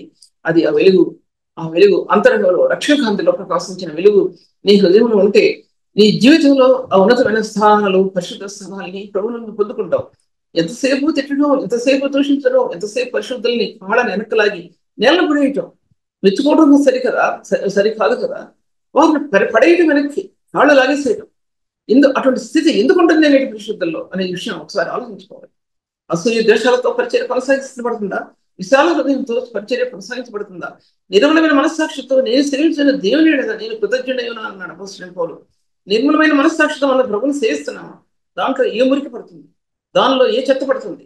ఆ చెత్త ఈ నిర్మల మనస్సాక్షి ఎంత పాడు చేస్తుంది అనే విషయం అసలు ఆలోచించుకోవాలి. అటువంటి మనస్సాక్షి కలిగిన వ్యక్తులు దాన్ని తిమోతి తల్లి అయిన లోయి, అవ్వైన లోయి, తల్లి అయిన యునికి అన్నాడు. ఆ విశ్వాసం అన్నాడు, ఆ యొక్క విశ్వాసం, ఆ యొక్క ప్రేమ అన్నాడు, వాళ్ళలో ఉన్నటువంటి ప్రేమ క్రీస్తుని బట్టి ఆ యొక్క విశ్వాసం, నిష్కపటమైన విశ్వాసం. ఆ నిష్కపటమైన విశ్వాసం తిమోతి అది నీందు సహా వసిస్తుందని గుడిగా నమ్ముతున్నాను. నిష్కపటమైన విశ్వాసం, కపటం లేనటువంటిది, నిర్మలమైన మనస్సాక్షి, ఇవన్నీ ఒక పరిశుద్ధంలో యొక్క ఆయువు పట్టు, పరిశుద్ధ జీవితానికి మూలం అన్నమాట అనే విషయం నేను మీతో మాట్లాడుతుంటున్నాను. దేవుని వాక్య దేవాక్య భాగంలో అదేంటి పేతురు రాసిన పత్రిక 11వ అధ్యాయం 1వ అధ్యాయం 10 నుంచి 12 వచ్చినారు. దాని కింద ఈ రక్షణ గురించి పరిశీలించచ్చు తమ ఎందున్న క్రీస్తు విషయమైన శ్రమలను గురించి, ఈ రక్షణ గురించి పరిశీలించచ్చు ఒక వ్యక్తి గ్రహించుకోవటం అనేది, ఈ రక్షణ మొట్టమొదటి జీవితంలో ఈ రక్షణ ఒక రేఖ నీలో ప్రకాశిస్తుంది. దినాలు, నెలలు, సంవత్సరాలు గడిచే కొలది ఈ రక్షణ నీ జీవితానికి, నా జీవితానికి అది పట్టుత్వం అయిపోయింది. ఆయన పాదాలను పట్టుకోవటానికి అది పట్టుత్వం అయిపోయింది. ఈ లోక జీవితం అనేది మన జీవితానికి ఎంతసేపు మనల్ని దుఃఖాన్ని, బాధని తీసుకొస్తుంది. కానీ ఈ బాధల్లో, ఈ శ్రమల్లో ఆయనకు రక్షణకాంతి ఎలాగ మనలో ప్రకాశించిందో, ప్రభు యొక్క మహిమను తేజస్సు చూడగలగడానికి నీలో ప్రకాశించిన ఆ రక్షణ తేజవంతమైన అది రేఖ ప్రభు మహిమ యొక్క స్థానాలలోనికి ఈ ఆత్మను తీసుకుని వెళ్ళడానికి అది మూలమైంది. బాప్తిసం మూలం లేదు. బాప్తిసం అనేది ప్రభు నియమాన్ని నెరవేర్చడం. ప్రభు నియమాన్ని నెరవేర్చడం బాప్తిసం. రక్షించబడిన వ్యక్తి ప్రభు యొక్క ధర్మాన్ని నిర్వర్తించడం అనేది బాప్తిసం. అది సాక్ష్యం. క్రీస్తు మరణంలో నేను పాలిభాగస్తుడు అనే దానికి బాప్తిసం సాక్ష్యం. బాప్తిసం రక్షణ లేకుండా అది పరిపూర్ణత చెందదని విషయం మీతో మాట్లాడతాను. రోమి రాసిన పత్రిక 6వ చదవండి, బాగా చదువుతా. నీవు ఆయన మరణంలోనికి బాప్తిసం పొంది నీవు దానిలో రాయబడి ఉంది. ఆయన మరణంలోనికి నీవు బాప్తిసం పొందేందుకని నువ్వు ఎరగవా? మరణం క్రీస్తు యేసు యొక్క కృపచేతను బలవంతుడు కామని చెప్పి మృతులలో లేచిన యేసుక్రీస్తును జ్ఞాపకం చేసుకో. తిమోతి నువ్వు ఆయన జ్ఞాపకం చేసుకో. సేవకి అంత పట్టుత్వాన్ని ఇచ్చిన స్థానాలు అందులో దాచిపెట్టబడి అనే విషయం మీతో నేను మాట్లాడుతున్నాను. తర్వాత దాంట్లో క్రీస్తు విషయమైన శ్రమల యందు వాటి తరువాత కలగబో మహిమలను గురించి ముందుగా సాక్ష్యం ఇచ్చినప్పుడు ఆత్మ ఏ కాలమును ఎట్టి కాలమును సూచించవచ్చును వాటిని విచారించి పరిశోధించి, అంటే భూత భవిష్యత్ వర్తమాన కాలంలో ఉన్నటువంటిది రక్షణ కాలం, గతించే కాలంలో, జరిగే కాలంలో, భవిష్యత్ కాలంలో ఈ రక్షణ అనేది ప్రకాశించే దివ్యమైన శక్తి భూలోకానికి క్రీస్తు యొక్క శిలువ మరణ పునరుత్థానాలలో దాచిపెట్టబడిన ఆ యొక్క శక్తి ఆత్మకి ఇవ్వడించమా? ఇది గనక ఈ రక్షణ యొక్క మార్గం ఆత్మకు చూడలేకపోతే, ఒక వ్యక్తి, ఒక సేవకుడు చూడలేకపోతే, సేవా జీవితము, సంఘం పట్టుతో లభించడానికి సాధ్యపరచబడదు. శిలువ ప్రధానం ఏంటంటే, శిలువలో దైవ స్వరూపి, మహిమా స్వరూపి, మానవ స్వరూపిగా శిలువలో మరణించబడటం అనేది ఆయన రక్తపు బొట్టులో ప్రతి చిన్న రక్త బొట్టులో కూడా ఇంత విలువైన సత్యాలు దాచిపెట్టబడి ఉన్నాయి. అది ఆత్మకు లభించాలంటే ఆ రక్షణ యొక్క మార్గాలు నీ ఆత్మలో తెరవడాల్సిన ఆ పాప ఉపదల ఆయన పరిశుద్ధుడు, నీతివంతుడు, ఆయన నేను ఈ లోకంలో పాపములు జీవిస్తున్న వ్యక్తిని అనే అటువంటి ఆ యొక్క ఒప్పుదల ఆత్మలో లేకపోతే ఒక వ్యక్తి క్రీస్తుని రక్షకుడుగా అంగీకరించదు లేనిటే లెక్క. ఎన్ని గొప్ప కార్యాలు చేసినా, ఎన్ని అద్భుతాలు చేసినా, ఎన్ని కార్యాలు చేసినా అన్నాడు ప్రభు. అదే వాక్యం ఒక స్వార్థలు జ్ఞాపకం చేసుకుని నేను ఎరగను, నేను మిమ్మల్ని ఎరగను అన్నాడు. నేను మిమ్మల్ని ఎరగను. ఆ యొక్క వాడైన క్రీస్తు యేసు యొక్క రక్తం ఈ హృదయంలో లేకపోతే, ఆ రక్తంలో ఆయన స్వరూపం నీలో ముద్రించబడకపోతే సేవ ధన్యమవుతుందని ఎవరు అనుకుంటారు, ఎవరు అనుకోరు అనే విషయం నేను మీతో మాట్లాడుతుంటున్నాను. అందుకోసం అది ఏ కాలమును ఎట్టి కాలమును సూచించి వచ్చిన వాటిని విచారించి పరిశోధించి 1 పేతురు రాసిన పత్రిక 1వ అధ్యాయం 10 నుంచి 12 వచనాలు. కృప అనేది రక్షణ మార్గంలో దాచిపెట్టబడింది. ప్రేమ ఎలా దాచిపెట్టబడిందో కృప అలా దాచిపెట్టబడింది. ఈ రక్షణ మార్గాల్లో రక్షణ అంటే ప్రభు యొక్క రక్త మార్గంలో ఆయన గుణగణాలు దాచిపెట్టబడ్డాయి. గుణగణాలు అంటే ఆయన కనికరము, దయ, వాత్సల్యత, ప్రేమ, కృప ఎన్నో ఉన్నాయి. ఆయన పరిశుద్ధ ప్రవక్తలకి ఆది కాండం దగ్గర నుంచి తర్వాత పత్రికల్లో బయలుపరిచాడు. ఆయన గుణగణాలు సామెతలు బయలుపరిచాడు, యుద్ధం కాండంలో బయలుపరిచాడు, ఆయన నిజోపదేశ కాండంలో బయలుపరిచాడు. తర్వాత పలస్తీ పత్రికలు దాచిపెట్టాడు ఆయన గుణగణాలు దాచిపెట్టాడు ఆయన. ఈ బైబిల్ గ్రంథం అనేది పరిశుద్ధ గుణగణాల మీద కట్టబడింది, వేరుపడింది. ఈ ఒక గుణగణం నీ ఆత్మలో లోపించిన అక్కడ నీ స్థానం, పరిశుద్ధుల నుంచి నీ స్థానం తప్పిపోతుంది అన్నమాట అర్థం. ఒక వ్యక్తి క్రోధం చూపించాడంటే, ఒక వ్యక్తి తన తోటి వ్యక్తిని అవమానించాడంటే సంఘ వ్యవధిలో కావచ్చు, మరి వ్యవధిలో కావచ్చు, అతని పరిస్థితిని లేదనుకోండి, ఏదైనా సరే దాని అర్థం ఏంటంటే క్రీస్తు ఉన్నతమైన స్థానంలో వచ్చి తన ఆత్మ తప్పిపోతుంది అన్నమాట అర్థం. తప్పిపోతుంది అంత పరిపూర్ణమైన స్థానం ఆయన గుణగణాల్లో దాచిపెట్టబడి. గుణగణాలు అంటే ఆ సబ్జెక్ట్ చెప్పలేనది. మోషేకి చూపించిన గుణగణాలు, పలస్తీ పత్రికలో దేవునికి శరీరంలో ఏకమై గుణగణాలు, తర్వాత పేతృపత్రికలో 2వ పేతృపత్రికలో 1వ అధ్యాయంలో మహిమాయుక్తమైన గుణగణాలు. ఇలాగా ఎన్ని పదాలతో దేవుడు దాచిపెట్టాడంటే నీ ఆత్మకి ఈ గుణగణాలు సంపద. ఈ గుణగణాలని కోల్పోతే నీ సంపదను కోల్పోతున్నావు. ఈ సంపద నీ ఆత్మకి లభించడం లేదు అన్నమాట. ఈ ఆత్మకి నీ సంపద లభించడం లేదు అన్నమాట. ఈ సంపదలో నీ అంతరిస్థితి పడిపోతుంది అన్నమాట లెక్క. నీ అంతరిస్థితి ఈ యొక్క గుణగణాలు లేకుండా నేలకి వెళ్ళిపోతుంది. నేలకి సాగిలి పడవలసిన నీవు, తగ్గించుకోవలసిన నీవు, నీ అంతరి ఆత్మ ఈ పరిశుద్ధ స్థానాలు లేక నేల మీద చితికిపోతుందా? పరిశుద్ధులు ప్రకాశించడానికి కాదు, అతిశయంతో, గర్వంతో నాకు నేనే అనుకున్న వ్యక్తి, దేవుని సన్నిధిలో రాణించిన వ్యక్తి నేల మీద తల ఉంచడం కాదు కదా, మట్టిలో ఉన్న క్రీస్తు ప్రభుని గుర్తించడం కాదు కదా. తన అహంకారం, గర్వం అనేది దేవుని సంఘానికి అది ప్రధానమైనది కాదు. దేవుని సంఘాన్ని నష్టపెట్టేదనే విషయం మీతో మాట్లాడుతుంటున్నాను. తర్వాత ఇది కృప కానీ దీనికి ప్రేమ కానీ రక్షణలో ప్రకాశించే ఒక దైవికమైన సత్యం అండి. దైవికమైనటువంటి మహిమా స్వరూప యొక్క మహిమా గుణాలు అవి. కృప కానీ ప్రేమ కానీ అవి మహిమాయుక్తమైనవి, దైవికమైనవి.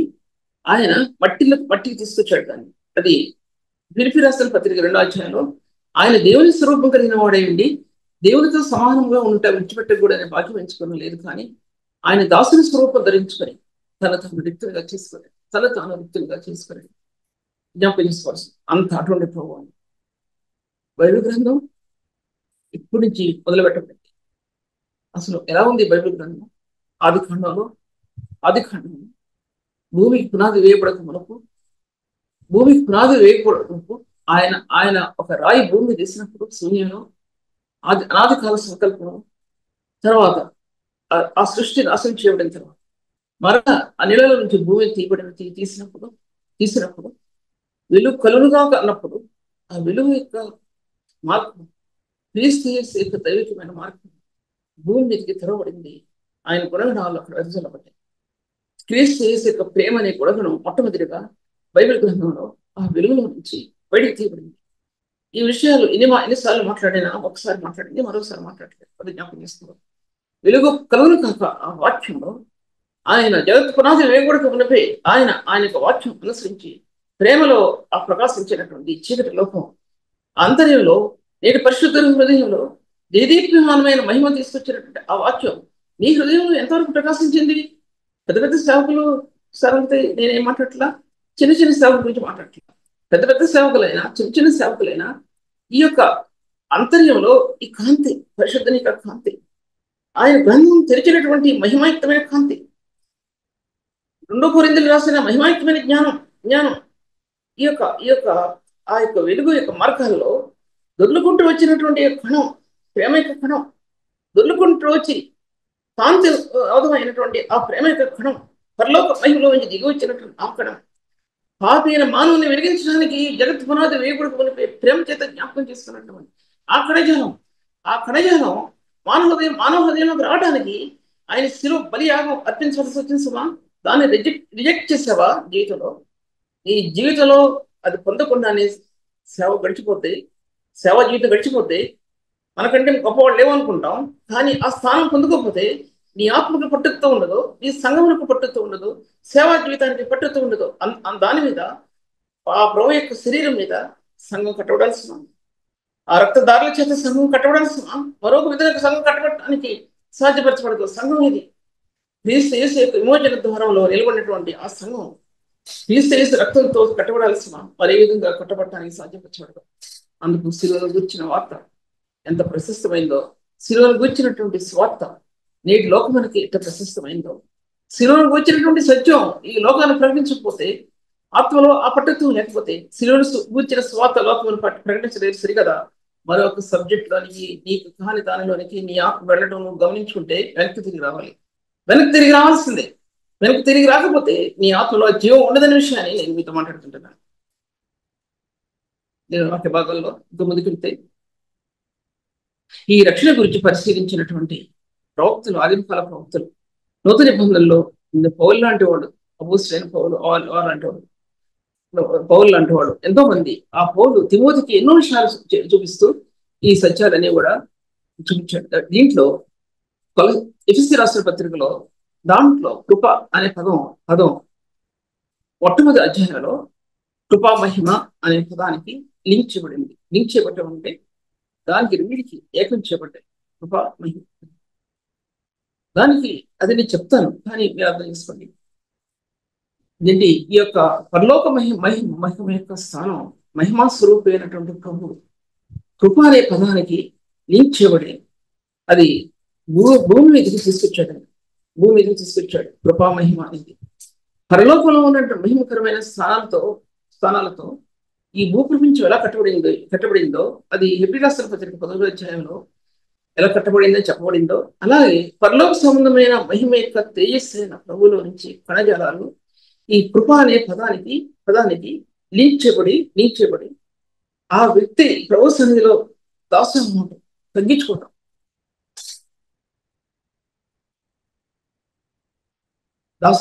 తగ్గించుకోవడానికి అంత లేదు. ఒక వ్యక్తికి అంత లేదు. చాలా అవమానపరచబడతాం, దూషించబడతాం, అన్యాయంగా దూషించబడతాం, కారణం లేకుండా నిందించబడతాం. మన ముఖం చూడడానికి కూడా ఎవరు ఇష్టపడరు. అటువంటి ఎదుర్కోవాల్సి వచ్చింది. అటువంటి ఎదుర్కొంటాం ఎవరైనా సరే. అటువంటి పరిస్థితుల్లో తగ్గింపు అంటే ఏంటో అక్కడ అర్థం కావాలి. నీవు ప్రభు సేవ చేస్తుంటే, ప్రభు మార్గాల్లో నడుస్తూ ఉంటే, ఉన్నతమైన మార్గాల్లో దేవుడితో నువ్వు సాహసం చేస్తూ ఉంటే, కారణం లేకుండా ఎవరైనా నిన్ను అటువంటి స్థితిలో నిన్ను అవమానిస్తే నీ గుండె ఎలా ఉంటుందండి? గుండె చెప్పుకోవటానికి కూడా ఏమి లేకుండా, చెప్పుకోవటానికి కూడా ఏమి నోరు రాక మౌనం వహించవలసిన గడియలు నీ పరిశుద్ధిలో నిలబడి ఉన్నాయి. అటువంటి స్థానంలో దానికి కృప అనేది మించబడింది. అటువంటి హీనమైన జీవితానికి, క్రీస్తు కొరకు నిందలు అనుభవిస్తూ నడిచిన స్థానానికి ఆ ప్రభు ఎంత తగ్గించుకున్నాడో, ఎంత కొట్టబడ్డాడో, ఎవరిని అవమానపరచబడ్డాడో, ఎలా అనుభవిస్తారో ఆయన మీద, వీటి మీద ఎలా చీల్చాడో కొరడాలతో ఆయన దూషించక బాధించబడి బాధించబడక తిరిగి ఇతరులను బాధించక తను తాను దాసోహంగా చేసుకున్నటువంటి దేవుడు క్రీస్తు తండ్రికి అర్పితంగా బలిగా అర్పించుకున్నాడండి కలవరిశిలో అనే విషయం జ్ఞాపకం చేయబడుతుంది ఆ సమయం. అప్పుడు ఆ కృపకి, ఏ కృపనైతే నువ్వు కనుగొన్నావో శిలువలో, ఆ కృపకి ఈ మహిమ అటాచ్ చేయబడుతుంది, లింక్ చేయబడినప్పుడు నీ తగ్గింపు జీవితంలో మహిమకరమైన ధ్యానాలు, మహిమకరమైన ప్రకాశిత సత్యాలు నీ ఆత్మకి విడదీయబట్టం నువ్వు గమనించుకుంటావు. ఆ స్థాయికి ఎవరు రాలేరు, చాలా తక్కువ మంది వస్తారు. నూటికి ఒక్కళ్ళు కూడా ఉండరు, నూటికి ఒక్కళ్ళు కూడా ఉండండి ఆ స్థానంలో ఉండరు. ఈ దినాల్లో ఒక వ్యక్తి ఒక మాట అంటే ఏ సేవకుడు కూడా పడ్డండి, ఒక్క మాట అంటే ఏ సేవకుడు కూడా పడ్డాడు, ఏ మాత్రం కూడా పడ్డాడు. ఎందుకంటే ఆ కృప అనేది ఆత్మలో లేదు. ఇంకా కృపామహిమ ఎక్కడి నుంచి వస్తుంది? కృపామహిమ, ఆ కృపామహిమ నువ్వు కట్టే సంఘానికి, నువ్వు నడిచే ఆ నడకల్లో ప్రభు కోసం ఈ సంఘాన్ని ఎలా కడుతున్నావో దాని మీద నువ్వు కట్టే సంఘం దాని మీద స్థాపించబడాలి, కానీ ఇక నీళ్ళే ఆ యొక్క సంఘంలో ఎరులే పాతాయి. ఒక పక్క క్రీస్తు కన్నీరు ఎరులే పాతాయి, నీ కన్నీరు ఆ ప్రభు కన్నీరులో ఏకమే పారుతాయి. అది సేవకుని యొక్క సేవ. సేవకుని యొక్క సేవ అంటే ఏంటంటే అదండి, అది ఎలా నడుస్తున్నాం మనం ఒకసారి యోచించుకోవాలి, ఎలా జీవిస్తున్నాం మనం ఒకసారి యోచించుకోవాలి ఈ విషయాన్ని గురించి. అందుకోసం అన్నాడు ఆయన, ఆ ప్రేమకి కృపకి హద్దులు లేవు. ఈ కృప అనేది మహిమకు లింక్ చేయబడింది. అది అర్థం చేసుకోండి నేను చెప్పేది. మీరు అర్థం చేసుకోకపోతే నేనేం చేయలేను, మీరు అర్థం చేసుకోవాలి విషయం. తర్వాత ఆ సత్యాన్ని ఎఫెసీ పత్రిక లోపలికి వెళ్ళే కొద్ది కృపామహదైశ్వరం అన్నాడు నుండి రోమిల పత్రికలో ఐశ్వర్యం అన్నాడు, ప్రార్థనాైశ్వర్యం అన్నాడు, కృపామహదైశ్వర్యం ఎఫెసీ పత్రికలో. తర్వాత అత్యధికమైన కృపామహదైశ్వర్యం అన్నాడు. ఇలాగా నేను పదాలు చెప్తున్నాను అనుకోవద్దు. ఈ పదాలు వెనుక ఇప్పుడు చాలా చోట్ల మన జీవితాల్లో ఒకసారి కొండలు కొట్టినప్పుడు దాంట్లో బంగారు గనులు తెరవబడతాయి. పైకి చూస్తానికి ఏముండదు కొండలు. ఒక చిన్న తెరవబడిందంటే దాంట్లో గనులు ఉంటాయి, తెలుసు కదా, వింటాం కదా. అలాగే ఈ పదాల వెనక గనులు ఉన్నాయి. ఈ గనులు ఎక్కడ లింక్ చేయబడి అంటే పరలోక మహిమకు లింక్ చేయబడ్డాయి. ఈ గనులు ఈ లోక సంబంధమైన వాటికి లింక్ చేయబడ్డా, పరలోక మహిమకు ఘనతకు లింక్ చేయబడ్డాయి ఈ గనులు. అది కృపామహేశ్వరం అంటే అది. ఈ కృపలో ప్రవేశించిన వ్యక్తికి కృపా మహిమగా నిలబడిన వ్యక్తికి ఈ స్తంభాలు, సంఘం యొక్క స్తంభాలు అవి ఎక్కడ లింక్ చేయబడినాయి అంటే పరలోక మహిమకు అవి లింక్ చేయబడ్డాయి. లేకపోతే ఆ సేవకుడు బోధించలేడండి. ఈ లోకంలో శ్రమలు, అటువంటి శ్రమలు ఈ లోకంలో సేవకుడు బోధించలేడు. కష్టం. పిల్లలు చూడాలి, పిల్లలు ఫీజులు కట్టడానికి డబ్బులు ఉండవు, పోషించుకుంటానికి డబ్బులు ఉండవు, ఎటు చూసినా నిరాశ, ఎటు చూసినా నిస్పృహ. ఒక్కొక్క సంఘాన్ని చూడాలి, సంఘంలో ఎవరు సేవకుడికి కొంతమంది వాళ్ళ అత్యధికమైన ఐశ్వర్యం అనుభవిస్తారు, కానీ సేవకుడికి చేయి చాచలేరు. అది చాలా భయంకరమైన స్థితి. సేవకుడిని చూడలేరు. పెద్ద పెద్ద సేవకుల్ని చూసే అవసరం ఉండదనుకుంటారు, కానీ వాళ్ళని చూడాలి, పెద్ద పెద్ద సేవకులైనా చూడాలి, చిన్న సేవకులైనా చూడాలి. వాళ్ళ పరిస్థితి ఇంత కూడా లేచి మాత్రం కూడా గమనించినటువంటి సభ్యులు ఉంటారండి సంఘాల్లో. ఎలా తింటున్నాడు, పిల్లలు ఎలా చదివించుకుంటున్నాడు, ఇంత కూడా బాధ లేనటువంటి పరిస్థితి నేటి సంఘంలో ఉందండి. అటువంటి సేవకులు కూడా ఉన్నారండి ఈ లోకంలో, అటువంటి సేవకులు. అని ప్రభు అంటున్నాడు, క్రీస్తు మహిమలో ఆయన మీ ప్రతి అవసరం తీర్చు. క్రీస్తు మహిమలో ఆయన మీ ప్రతి అవసరం తీరుస్తున్నాము. మేము దీన్ని గల్ఫ్ నుంచి వచ్చాము. తను ఎన్నో సంవత్సరాలు, ఒక 7-8 సంవత్సరాలు ఆ విలేజ్ లో ఎన్నో దేశాలు తిరిగారు, జాబ్ చేశారు, ఎన్నో దేశాలు తిరిగారు. ఒకటి కాదు, 2 కాదు. మిడిల్ ఈస్ట్ కాకుండా ఇరాక్ వెళ్ళారు, రష్యా వెళ్ళారు. తర్వాత మిడిల్ ఈస్ట్ కంట్రీస్ లో 7 దేశాలు పేరు కూడా జ్ఞాపకాలు. బహ్రెయిన్లో చేశారు, కువైట్లో వెళ్ళారు. అలాగా అనేక దేశాలు తిరిగారు. తర్వాత నన్ను మ్యారేజ్ చేసుకున్నారు. అది కూడా ఎవరో సంబంధం చెప్పడం, మ్యారేజ్ జరగటం 1 వీక్ లో జరిగింది. అప్పటి వరకు మా పరిస్థితి ఏంటంటే డబ్బున్నా లేనట్టే, ఆస్తున్నా లేనట్టే, చేతుల్లో డబ్బులు లేకుండా ఉన్న పరిస్థితి. ఎలా పెళ్లి జరుగుద్ది అనుకున్న పరిస్థితి. తోట అమ్మటానికి మా అమ్మగారు ఒప్పుకుంటే వాళ్ళు అడిగింది చాలా తక్కువ అడిగారు, అది అమ్మలేకపోయారు. అటువంటి పరిస్థితుల్లో గృహంలో వివాహం జరిగిందండి. చాలా చాలా స్వల్పంగా, అంటే పేదరికంలో కూడా, పేదరికం అని అర్థం ఏంటంటే చేతుల్లో డబ్బులు లేని పరిస్థితి. అటువంటి పరిస్థితుల్లో వచ్చి నన్ను వివాహం చేసుకోవడం అనేది అనేది దేవుడు అద్భుతమైన కార్యం. వారం రోజుల్లో జరిగిపోయింది. వారం రోజుల్లోకి తన గల్ఫ్కి వెళ్ళిపోయారు, ఆ బహ్రీన్కి వెళ్ళిపోయారు, ఆయన దేశానికి వెళ్ళిపోయారు. వెళ్ళిపోయిన తర్వాత నేను వెళ్ళడానికి సంవత్సరం పట్టిందండి అక్కడికి వెళ్ళటానికి. ఈ సంవత్సరంలో ఆయన ఎలా తినాలో, ఎలా తాగాలో, ఎలా క్లబ్బుల్లో నాట్యం ఆడాలో, ఎన్ని చేయాలో అన్ని చేశారండి. అప్పటి వరకు నేను అక్కడికి వెళ్ళడానికి నాకు సాధ్యపరచుకోలేదు, నాకు వీసా దొరకలేదు. ఎప్పుడైతే ఆయన రక్షించబడ్డారో అప్పుడు నేను అక్కడికి వెళ్ళాను, వెళ్ళడం జరిగింది. నేను ఎందుకు చెప్తున్నాను ఈ విషయాన్ని? ఐశ్వర్యం గురించి చెప్తున్నాను. ఐశ్వర్యం నాకు ఆ దేశం వెళ్ళిన తర్వాత ఐశ్వర్యం నాకు రుచించలేదండి. ఆ కార్లు బంగ్లాలు నాకు రుచించలేదు, బంగారం నాకు రుచించలేదు, ఏమి రుచించలేదు. నాకు ఆత్మకి, నా నోటికి తీయగా లేవు. ఆ జీవితం నాకు తీయగా లేదండి. బాల్య కాలంలో నలిగిపోయిన జీవితం నాది. బాల్య కాలంలోనే నా హృదయం ప్రభుకు అప్పగించుకున్న జీవితం నా కళ్ళకు క్రమించింది. ఏసు యొక్క మహిమేశ్వరం, కృపామహిమ ఆత్మక్రమించిన కృపామహిమలో ఈ ఐశ్వర్యం నా కళ్ళకి క్రమించలేదండి. తన యొక్క లేటెస్ట్ గా తిరిగే పద్ధతులు, తన పద్ధతులు, నన్ను లేటెస్ట్ గా లాక్కు వెళ్ళే పద్ధతులు నా హృదయానికి చాలా దుఃఖాన్ని కలిగేసేయండి.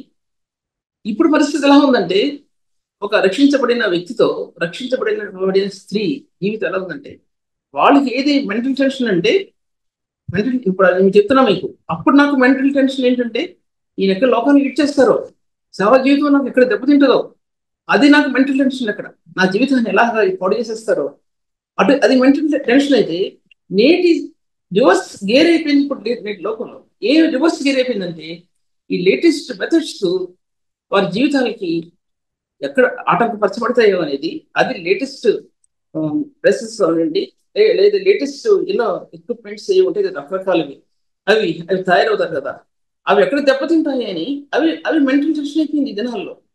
అంటే ఎలాగా ఉన్నతమైన స్థాయి నేటి సంఘ వ్యవస్థకి సంబంధించి ఎంత దిగజారుల్లోకి వచ్చిందంటే అంత దిగజారుల్లోకి వచ్చిందండి, అంత దిగజారుల్లోకి వచ్చింది నేటి సంఘ వ్యవస్థ.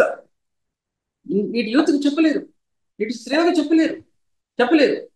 అటువంటి సంఘ వ్యవస్థలో ఇప్పుడు సంఘం నడుస్తుందండి లేటెస్ట్ మెథడ్స్ తో, లేటెస్ట్ డ్రెస్సెస్ తో, లేటెస్ట్ ఏమంటారు దాన్ని, ఏంటి, అటువంటివి పూసుకుని రాసుకుని నిలబడుతున్నారంటే నేటి సంఘ వ్యవస్థలో. అటువంటి వాళ్ళు రొట్టె ద్రాక్షారసం తీసుకుని నోటికి సేవిస్తున్నారంటే ఎంత సిగ్గుపడాలండి, ఎంత సిగ్గుపడాలి. ఆ పెదాలకి, అంటే ఆ కలర్స్ లో పరిశుద్ధుని యొక్క ఆ యొక్క రక్తాన్ని రొట్టెల్లో పాలుభాగస్తులు పొందడానికి ఎంత సిగ్గుపడాలండి నేటి సంఘ వ్యవస్థ. వాళ్ళు పెద్ద వాళ్ళు ఉన్నారు, కానీ ఎంత కలుషితమైపోయిందండి నేటి సంఘ వ్యవస్థ. అది నా వేదన. మీరేమైనా చెప్పండి. నా సొంత వాళ్ళైనా సరే నాకు లెక్కలేదు, బయట వాళ్ళైనా సరే నాకు లెక్కలేదు. నా సొంత వాళ్ళతో తీక్షణంగా మాట్లాడిన రోజులు ఉన్నాయి దాంట్లో. ఎందుకంటే ఇంత పరిశుద్ధమైన పరిచర్య ప్రభు అప్పగించినప్పుడు దాన్ని నెరవేర్చవలసిన బాధ్యత మన మీద ఉందండి, మన సేవకుల మీద ఉంది. నీ కన్నీరు అక్కడ నిలబడాలి, దానికోసం కన్నీరు ఖర్చు. మనం ఏదో గొప్పవాళ్ళు అయిపోవడానికి కాదండి కన్నీరు ఖర్చుకి. సంఘ వ్యవస్థ దెబ్బతినకుండా దానియేలు ఖర్చుని కన్నీరు, ప్రభా ఈ పాపం నాది, ప్రభా ఈ పాపం నా ఇంటి వారు, నా తండ్రి ఇంటి వారు పాపం చేస్తారు ప్రభా, నా తండ్రి వాళ్ళు కాదు పాపం చేస్తుంది ప్రభా అని సేవా జీవితంలో ఎప్పుడైనా కన్నీరు ఖర్చామా? సంఘ వ్యవస్థ చెడిపోవడానికి ఎవరు కారకులు సంఘ వ్యవస్థ చెడిపోవడానికి? సంఘంలో ప్రధానులు కారకులు అండి.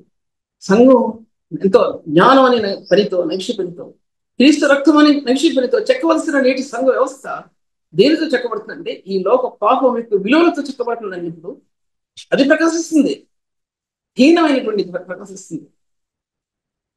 ఒకసారి ఆలోచించుకోవాల్సిన విషయం. నేను కూర్చోలేను కాబట్టి నేను నాకు 10 టైం ఉంది, 10 నిమిషాలు ఎంతో చెప్తాను చెప్పేస్తాను. తర్వాత అన్నాడు అపోస్తలుడైన పౌలు అన్నాడు ఏమన్నాడంటే, నా బంధకాల్లో నాకు సహాయం చేశారు, నా ఇరుకుల్లో నాకు సహాయం చేశారు, నా కష్టాల్లో నాకు సహాయం చేశారు, నేను స్వార్థపక్షంగా వాదించలేదు నాకు సహాయం చేశారు. నాకు తోడు నిలబడ్డారు. మీరు సంగమా నాకు తోడు నిలబడ్డారు, నా కోసం నిలబడ్డారు.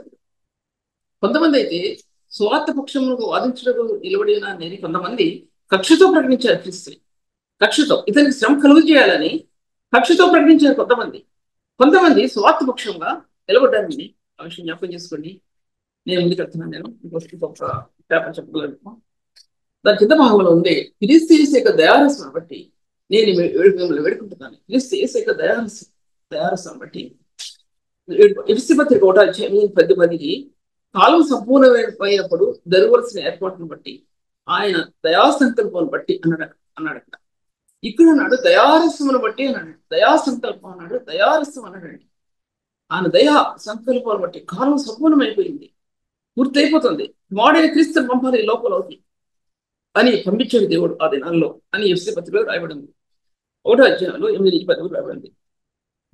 అటువంటి కృప భూమికి దిగి వచ్చిందండి. అదే కృప. కాలం సంపూర్ణమైనప్పుడు కృప భూమికి దిగి వచ్చింది. ఆ కృప ఏ కృప దిగి వచ్చింది? మహిమా స్వరూపి, దైవ స్వరూపి, మట్టి మట్టి రూపాన్ని ధరించుకున్నటువంటి కృప భూమి దిగి వచ్చింది. ఆయన టచ్ చేస్తే, ఆ ప్రభు రక్తాన్ని టచ్ చేస్తే నీ కళ్ళు తెరవబడతాయండి. ఆయన దైవిక స్వరూపాన్ని చూస్తావు, ఆయన మహిమా స్వరూపాన్ని చూస్తావు. పరిశుద్ధుడు దైవికమైన మహిమలో ఎలా ప్రకాశించాడో పరిశుద్ధాత్మ ద్వారా, ఆత్మ ద్వారా నీ హృదయానికి ఆ తెరలు ఎలా పడతాయి అప్పుడు చూస్తామండి. లేదా ఆత్మ పట్టుతుందో ఇటు పరిస్థితులు దొరకదు, ఆత్మ పట్టుతుంది. ఆ తెరలు కట్టబడిన తెరలు నీ ఆత్మలో నిండి మంచులో, మంచుతో నింపడినటువంటి ఈ భూ ప్రపంచం చాలాసార్లు మంచుతూ ఉంటుంది కదా. అందులో సూర్యకాంతి ప్రకాశించేటప్పుడు ఏమంటదండి, ఒకసారి సూర్యకాంతి ప్రకాశిస్తుందా ఒక్కొక్క తెర విడిపడుతుంది, ఒక్కొక్క తెర మంచు తెరలు విడదీయబడతాయండి. ఆ విడదీయబడినప్పుడు ఆ కాంతిని పడుతుంది భూమి. అలాగే ఈ మనసుతో కప్పబడినటువంటి ఈ హృదయం యొక్క స్థానంలో నీతి సూర్యుడు యొక్క ప్రకాశించినప్పుడు అప్పుడు అర్థమవుతుంది క్రీస్తు యేసు మహిమ యొక్క స్థానాలంటే ఏంటో. అప్పుడు ఆత్మకు అర్థమవుతుంది, లేకపోతే అర్థం ఇంకా విడదీసి చెప్పడం సాధ్యపరచడం. ఆయన దయా సంకల్పం చొప్పున అన్నాడు. ఆయన దయా సంకల్పం ఎంత దయ చూపించాడంటే మానవుని ఎడల మామూలు దయ చూపించలేదండి. మానవుని ఎడల మామూలు దయ ఇది తెలియదండి ఎంతో మందికి. ఈ ప్రేమ తెలియదండి ఎంతో మందికి. ఈ ప్రేమ తెలియకుండా జనులు నశించిపోతున్నారండి. సంఘాలు నష్టత్వం వెళ్ళిపోతాయి ఈ ప్రేమ తెలియక. పరిశుద్ధుని ప్రేమ తెలియక ప్రేమతో కట్టబడిన సంఘాలు దేశంతో అసూయతో కక్షతో సంఘాలు కడుతున్నారండి. పెద్ద పెద్ద బిల్డింగ్స్ కడుతున్నారు. అందులో ఆయన దయా కరుణావాస్యలు లేవు, ఆయన దయా కిరీటం పెట్టబడలేదు. నేటి సేవకుల హృదయాల మీద, నేటి సేవకుల తలల మీద దయా కిరీటం పెట్టబడలేదండి. ఉన్నోళ్ళు బహు తక్కువ అయితే, లేనోళ్ళు బహు ఎక్కువ మంది. ఉన్నోళ్ళు బహు తక్కువ అయితే, లేనోళ్ళు చాలా మంది. ఆయన ఆ దయా సంకల్పం బట్టి ఆయన కృప భూమి మీదకి కుమరించబడిందండి. అందుకోసం మరితో అన్నాడు ప్రభు గబ్రియలు దూత, నీవు దేవుని వలన కృప పొందదు, నీవు దేవుని వలన కృప. ఒక పాట చెప్తున్నా, దేవుని వలన కృప పొందదు. ఈ కృప అనేది ఆత్మలో దేవుడు అనుగ్రహించినప్పుడు రక్షణ అనేది అది ఒక చిన్న బిందువు ఉండి, చిన్న స్పార్క్, చిన్న కాంతివంతమైనటువంటి స్పార్క్స్ నీ హృదయంలో, నీ పాప ఒప్పుదల్లో అది ప్రకాశిస్తుందండి. అది అప్పటి వరకు నీకు నీదేంటో తెలియదు, అవినీతి అంటే ఏంటో తెలియదు, పరిశుద్ధత అంటే ఏంటో తెలియదు, అపవిత్ర పాపం ఏంటో తెలియదు, పరిశుద్ధత అంటే ఏంటో తెలియదు. మింగిల్ లైఫ్ అయిన అంతరే జీవితం. ఎప్పుడైతే అది ఆ స్పార్క్స్ నీలో వస్తాయో జ్ఞాన వివేచన కలుగుతుందండి. జ్ఞాన వివేచన ఆ కృప ద్వారా, జ్ఞానం వివేచన, భయభక్తులు కలిగి అంటే జ్ఞానం గురించి అలా చెప్పారు కాబట్టి చేయను. వివేచన ఆయనకు భయభక్తులు కలిగి ఉంటాయి. వివేచన కాదు, భయభక్తులు కలిగి జీవితంలో ఇన్ని దాచిపెట్టబడ్డాయండి. ప్రభువులో జీవించే వ్యక్తికి భయంతో, భక్తితో, భయం జ్ఞానం యొక్క మూలము, భయం ఐశ్వర్యం యొక్క మూలము, యెహోవా భయము జ్ఞాన వివేచనకు మూలము. ఇలాగా భయభక్తులు కలిగి ఆయన ప్రభువు ఆయన ఉన్నాడు అని స్పర్శ ఎప్పుడైనా ఆత్మ లభించిందండి? ఆత్మ లభించిందా స్పర్శ? ప్రభు ఉన్నాడని స్పర్శ ఎప్పుడైనా ఆత్మ లభించిందా? నీ జీవితం నిద్రపోతున్నా, పనిచేస్తున్నా, సేవలో నడుస్తున్నా ఆ ప్రభు యొక్క ఆత్మ నేను చుట్టుకున్నప్పుడు ఆత్మలో ప్రకాశించే మార్గాలు నీ ఆత్మ టచ్ అవుతున్నాయా లేదా? దాని తర్వాత కృప అనేది జ్ఞాన వివేచనకు ఆధారమైంది. అనేది. ఒక వ్యక్తి జీవితంలో తను తాను తగ్గించుకోవటం అంటే ఏ మానవుడికి సాధ్యపరచదు ఉండదండి. ఏ మానవుడు కూడా సాధ్యపరచబడదు. తగ్గించుకోవటం అనేది ఏ మానవుడికి కూడా సాధ్యపరచబడదు. తగ్గించుకోవడం అంటే ఒక వ్యక్తి జీవితంలో చిన్న పిల్లోడండి సారీ చెప్పుకుంటే చెప్పడం తెలుసా? నువ్వు సారీ చెప్పంటే ఓ ఏడుస్తాడు. నువ్వు చెబుతావు చెప్పంటే ఒకటే ఏడుస్తాడు. నేను నా సారీ చెప్తున్నాను, నేను సారీ చెప్పను. అంత చిన్న వయసులో ప్రారంభమైనటువంటి పాపం యొక్క బీజం నేటి ఉన్నతమైన స్థానాల్లో ఆ బీజం ఎలా మొలకలెత్తి పువ్వులు కాసి కాయలు కాసిందండి. ఎవరు చెప్తారండి సారీ అని? తగ్గించుకుంటారు. ఎవరు తగ్గించుకుంటారు? ప్రతి ఒక్కరు గ్రహించుకోవడానికి ఇష్టపడతారు, కానీ తగ్గించుకోవడానికి ఎవరు ఇష్టపడతారు? ఎప్పుడైతే ఒక మీ హృదయం సన్నిధిలో దేవుని తగ్గించబడుతుందో ఆ కృపకి లింక్ చేయబడి ఆ కృప ఎక్కడి నుంచి దిగి వచ్చిందో, పరలోక మహిమలోకి దిగి వచ్చిందో ఆ మహిమ గల స్థానాలు ఈ కృప విడదీస్తుందని సత్యం తెలిస్తే ఒక హృదయానికి తగ్గించుకుంటారేమో. లేదా అది కూడా తగ్గించుకోవడం సాధ్యం. హృదయంలో పుట్టలేనటువంటి ప్రేమ, హృదయం అనుభవించినటువంటి ప్రేమ చేతల్లో కుదరదండి. చేతల్లో కుదరదు, నటించడానికి కుదరదు. ఏదైనా నటించవచ్చు, కానీ ఇది నటించడానికి కుదరదు. ఇది నటించడానికి కుదరదు. ఆ విషయం జ్ఞాపకం తీసుకోవాల్సింది. ఆయన ఆయన దేవుని స్వరూపం కలిగిన వాడు దేవునితో సమానంగా ఉండటం విడిచిపెట్టకూడని భాగ్యం ఎంచుకోనలేదు. కానీ ఆయన మనుషుల పోలికగా పుట్టి దాసుని స్వరూపం ధరించుకొని తను తాను వ్యక్తిగా చేస్తున్నాడు. అసలు అది అది నీకు అర్థమవుతుంది. రక్షించబడిన హృదయానికి, ప్రభువు రక్షకుడు అంగీకరించిన హృదయానికి ఇది అర్థం అవుతుంది. ఇది అర్థం కాకుండా ఒక వ్యక్తి ముందుకెళ్ళడానికి సాధ్యపరచబడదనే విషయాన్ని నేను మీతో మాట్లాడుతున్నా. యేసుక్రీస్తు యొక్క దయారసం అనే విషయం గురించి మాట్లాడాలి, కానీ మాట్లాడటం సాధ్యపరచబడదండి. మళ్ళీ క్లాసులో చెప్తాను. యేసుక్రీస్తు ప్రభు యొక్క దయారసం అనేది ఒక మాట చెప్తాను. కన్యైన దేవుల్లో ఉన్నటువంటి ఆ దయారసం, కుమారుడైన క్రీస్తులో ఉన్నటువంటి దయారసం, పరిశుద్ధాత్మ దేవుడు ఈ దయారసాన్ని నేను పరిశుద్ధులకు త్రాగించాడండి. ఒక మాట చెప్తున్నాను. పరిశుద్ధులకు ఈ దయారసాన్ని త్రాగించాడు దేవుడు. దావీదు దయారసాల గురించి దావీదు చెప్పాడు. అపోస్తలుడైన పౌలు దయారసాల గురించి చెప్పాడు. దయా గుణగణాలు వెల్లడిపరిచాడు. దయారసం కల్వరి శిలువలో ఆయన చిరుగలు తాగాడు. ఎందుకంటే ఆ దయా గుణగణాలని, ఆ రసాన్ని మనకు తాగించడానికి కల్వరి శిలువలో ఆయన చిరకలు త్రాగవలసి వచ్చిందండి. మానవుడి యొక్క పాపాన్ని చిరుకు ఆయన త్రాగవలసి వచ్చింది. ఎందుకంటే ఈ దయా గుణగణాలు ఈ బైబిల్ గ్రంథంలో, పుస్తకంలో, పత్రికల్లో వెదజల్లబడ్డాయి. నీ పరిశుద్ధుడికి అది స్వాస్థ్యం ఇచ్చాడు దేవుడు. ప్రభు ఈ వాక్యాలు దీవించిన తర్వాత ప్రార్థన చేస్తుంది. తండ్రి వందనము ప్రభావం, తండ్రి నీకు వందనము. ఈ వాక్యం చెప్పవలసిన రీతిగా ఇంకా నేను చెప్పలేదేమో ప్రభు. తండ్రి నువ్వు అనుగ్రహించిన సత్యాలు బయలుపరచడానికి ఈ శరీరానికి శక్తి లేదు, శక్తి లేదు. కేవలం నువ్వు ఆత్మ ద్వారానే మాకు ఇవ్వాలి. కానీ ఈ శరీర సంబంధమైనటువంటి ఏది చిన్నది కూడా నీ నియమాన్ని కానీ నీ రీతిని కానీ నెరవేర్చలేకపోయింది ప్రభు. నీ కృప కలిగిన ఎలా ఊపిరి కలిసి వెళ్ళావో అటువంటి కృపలోనికి హృదయం దాచిపెట్టబడ్డదే తప్ప నీ పరిశుద్ధమైన సంగతులు పరిశుద్ధాత్మ ద్వారా ఆయన వివరించగలిగితేనే తప్ప మేము వీటిలో ఆ ఉన్నతమైన స్థానంలో మేము వెళ్ళలేము. ఈ వాక్యాన్ని దీవించి ఆశీర్వదించండి. అనేక మంది బిడ్డలకు ఆశీర్వాదకరంగా చేయండి ప్రభావ. మీ ఘనమైన నామం అత్యధికంగా హెచ్చించబడమని ప్రభావ యేసు నామములో స్తుతించి వేడుకుంటున్నాను తండ్రి.